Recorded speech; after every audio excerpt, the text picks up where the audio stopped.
Nodal technique of analysing electrical circuit.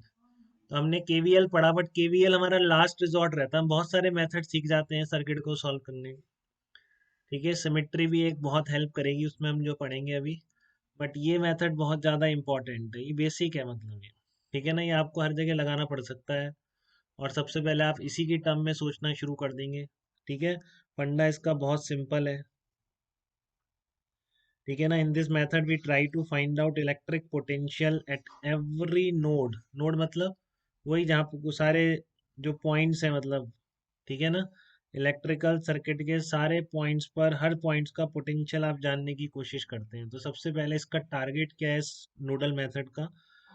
ठीक है, we try to find out potential everywhere.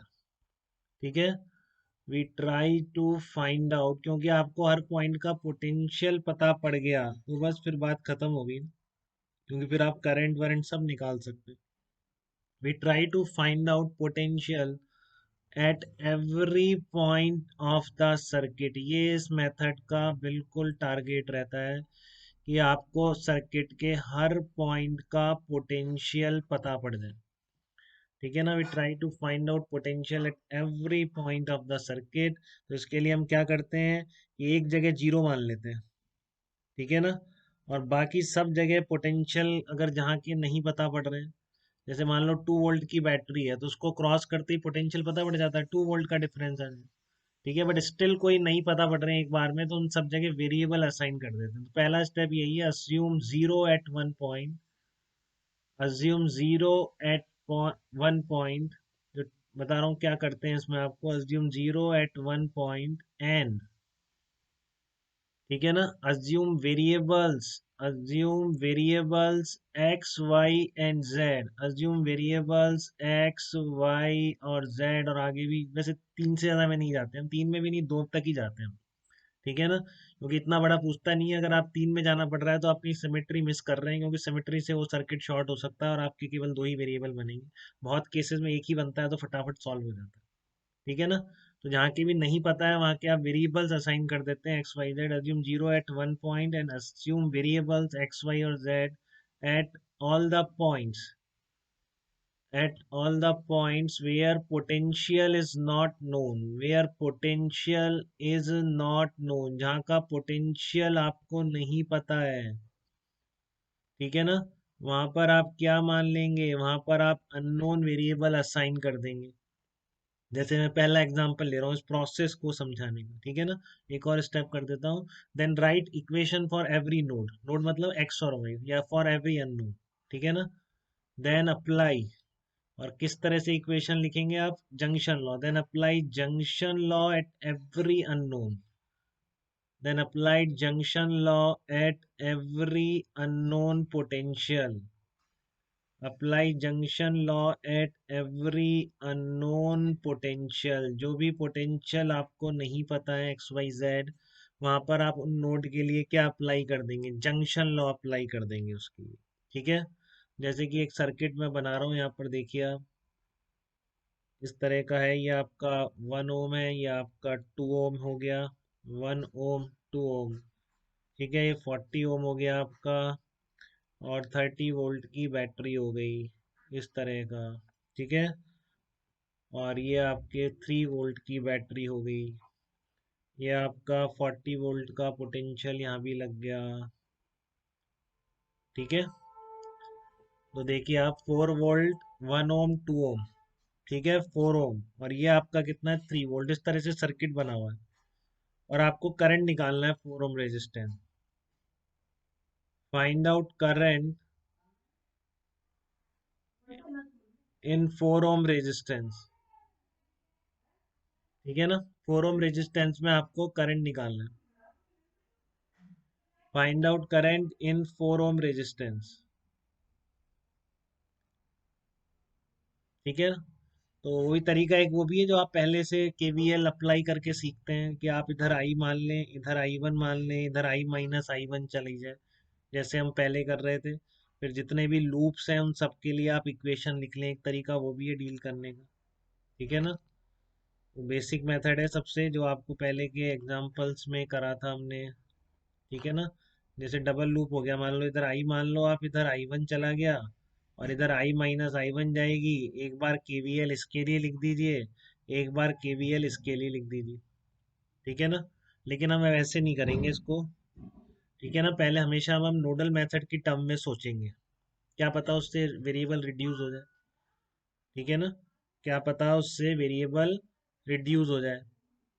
ठीक है, अगर उसमें मान लो कई बार नोडल में एक लूप में अगर बहुत सारी बैटरी वैटरी लगा दें तो नोडल का मतलब ही नहीं, फिर आप तो केवीएल से ही कर दो, क्योंकि नोडल में फिर और ज़्यादा वेरिएबल हो जाएंगे। ठीक है, लेकिन इस तरह का क्वेश्चन है तो देखिए आप कैसे प्रोसीड करेंगे नोडल मेथड से। पहले असाइन कर लीजिए जीरो। अब जीरो कहाँ करें वो भी बात आती है। वो बैटरी एक एक ही है तो बस उस बैटरी के एक टर्मिनल पे जीरो, अपने आप दूसरे टर्मिनल का अपने आप आ जाए। ठीक है, लेकिन कहीं ऐसा पॉइंट मिल रहा है जब बैटरी के दो टर्मिनल कनेक्ट हो रहे हैं तो वहां जीरो मानना सबसे आसान है, क्योंकि फिर बैटरी क्रॉस करते ही दो पॉइंट के पोटेंशियल तो आपको डायरेक्टली मिल जाते हैं बेटा। ठीक है ना, क्योंकि फिर बैटरी क्रॉस करते ही दो पॉइंट के पोटेंशियल तो आपको डायरेक्टली मिल जाते हैं, क्योंकि बैटरी क्रॉस करोगे, जैसे यहाँ पर इस बैटरी के टर्मिनल मिल रहे हैं देखो। ठीक है ना, तो इस क्वेश्चन में क्या कर रहा हूँ मैं, देखो आप इधर ही कर देता हूँ मैं एक बार। ये आपका एक रेस था, इधर आपका 4 ओम था, ये आपकी 3 वोल्ट की बैटरी थी, और ये आपका 4 वोल्ट था। इस तरह का प्रॉब्लम था आपका ये। 4 वोल्ट, 1 ओम, 2 ओम, 4 ओम और 3 वोल्ट। ठीक है ना, तो जो बैटरी का कोई ऐसा पॉइंट है कि जहाँ दो या तीन बैटरीज के टर्मिनल मिल रहे हो तो उससे अच्छा पॉइंट नहीं होता है जीरो मानने के लिए। यहाँ मिल रहे हैं देखो आपके, ये दोनों टर्मिनल मिल रहे हैं, तो इन सारी पॉइंट पे समझ रहे हैं जहां जहां मैं मूव कर रहा हूँ कोई बैटरी कोई रेजिस्टेंस नहीं है बेटा। देखो आप एक बार ध्यान से मूव करो मेरे साथ। ठीक है, तो इन सारे पॉइंट पर पोटेंशियल की वैल्यू क्या रहेगी, सेम रहेगी, क्योंकि इन सारे पॉइंट पर क्या है, बीच में कोई रेजिस्टेंस या बैटरी नहीं आई है इन पे। तो मैं यहीं जीरो मान लेता हूँ, तो यहाँ जीरो तो यहाँ भी जीरो, सब जगह जीरो। कोई दिक्कत तो नहीं किसी को। ठीक है, और फिर मैंने बैटरी क्रॉस करेंगे तो आपको पता है बैटरी को प्लस माइनस से प्लस की तरफ इलेक्ट्रिक फील्ड के अपोजिट डायरेक्शन में क्रॉस किया जा रहा है। ठीक है ना, बैटरी को माइनस से प्लस की तरफ इलेक्ट्रिक फील्ड के अपोजिट डायरेक्शन में क्रॉस कर रहे हैं, तो इसलिए यहाँ का पोटेंशियल कितना आ जाएगा, 3 वोल्ट आ जाएगा। ठीक है, यहाँ का 3 वोल्ट आ जाएगा, और फिर आप 4 वोल्ट की बैटरी क्रॉस करेंगे तो यहाँ पर 4 वोल्ट, सब जगह 4 वोल्ट आ जाएगा। फिर कोई ऐसा पॉइंट जहाँ का पोटेंशियल नहीं पता हो तो आप गौर से देखेंगे तो आपको दिखेगा कि आपको यहाँ का पोटेंशियल नहीं पता है। ठीक है ना, तो प्रोसेस समझ में आ रही है। आपने जीरो मान के कहीं से भी शुरू हो गए तो एडवाइजेबल है, मोर देन टू बैटरीज के टर्मिनल मिल रहे हो वहाँ जीरो मान लो, फटाफट बैटरी क्रॉस करते ही आपका। नहीं तो कहीं भी जीरो मानोगे आंसर निकल के आना ही है, वैसा नहीं हो सकता ना है। ठीक है, जीरो 3 वोल्ट और ये आपका 4 वोल्ट, दो पॉइंट तो खत्म हो गया। अब एक अननोन बच गया आपका, ये वाला पॉइंट। तो आप यहाँ पर क्या मान लोगे, यहाँ पर एक्स मान लोगे आप। यहाँ पोटेंशियल क्या मान लिया मैंने, एक्स पोटेंशियल मान लिया। ठीक है ना, तो बैटरी के टर्मिनल पे मानने पर ही वेरिएबल वेरिएबल काफी रिड्यूस होके बहुत शॉर्ट क्वेश्चन बन जाता। अगर आप देखो केवीएल लगाते तो आपके दो वेरिएबल तो बनते ही बनते, आई इधर मानते आप, I1 इधर जाती। ठीक है ना, तो इस लूप के लिए लगाते, इस लूप के लिए केवीएल लिखते, दो इक्वेशन बनानी पड़ती, दोनों इक्वेशन सॉल्व करनी पड़ती। बट यहाँ पर नोडल बहुत आसानी से हो रहा है, क्योंकि नोडल में एक ही वेरिएबल बन रहा है, केवल एक अननोन। आपने अगर ये निकाल लिया तो देखो आप किसी भी रेजिस्टेंस में करंट पूछ लो, कुछ भी पूछ लो, आपसे तुरंत बता दो।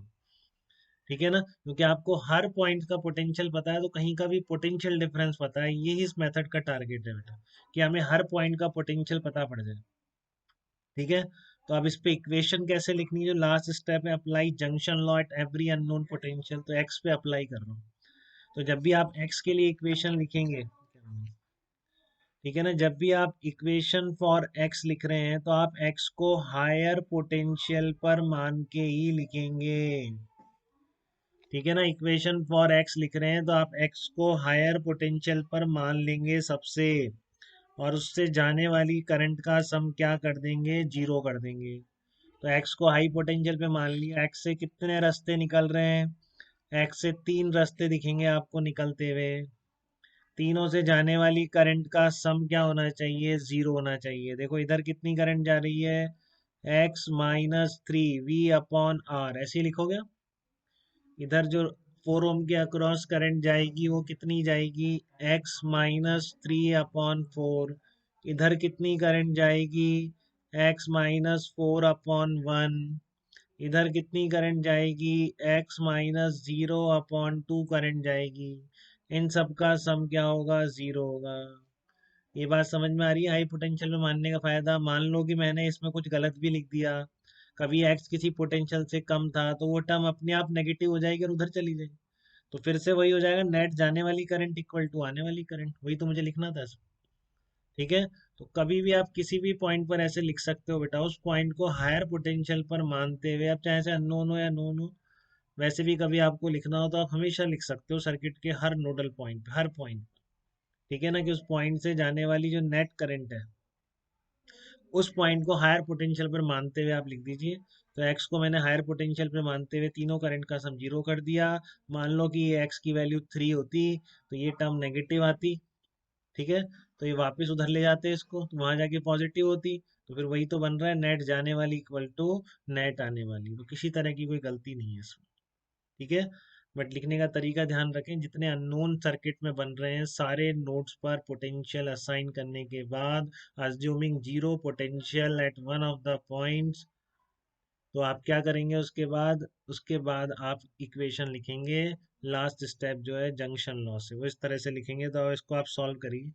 x-3/4, x-0/2 और x-4/1 को आप सॉल्व करेंगे तो x इसमें से 19/7 निकल के आ जाएगा।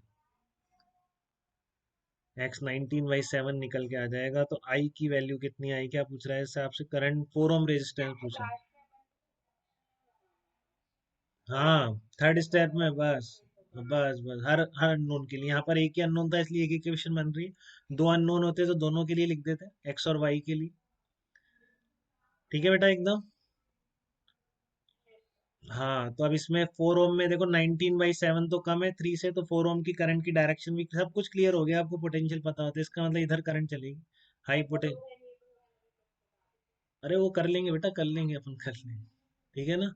तो आई कितना आ गया आपके पास, 3-19/7, 3-19/7 divided by 4, 3-19/7 potential difference divided by resistance आ गया। ठीक है ना। तो आप क्या लिख देंगे, इसको लिख देंगे 1/14 लिख देंगे। तो करंट की वैल्यू कितनी आ गई, जो आपको डिजायर्ड पूछा था उसने, डिजायर्ड वैल्यू ऑफ करंट है आपकी 1/14 एम्पियर। ठीक है। बट आपकी एक ही वेरिएबल से सॉल्व हो गया, तो इस जगह ये टेक्निक बहुत हेल्प करेगी। हमारा प्राइम सॉल्विंग मेथड है सर्किट को, वो यही रहेगा। ठीक है ना।